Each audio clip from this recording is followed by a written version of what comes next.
Alright, as we're packing up at the hotel here, I'm gonna chat up this off-grid bag that I've had for years now. This is a Faraday duffel bag, so that's a duffel bag meaning it's that size.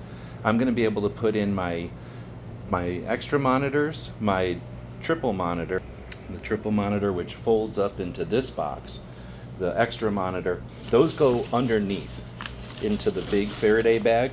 On top of that goes the laptop itself, and then the tablets that we bring along for other jobs that use the other monitor. Those all fit into the main Faraday bag. All the cords can fit up here.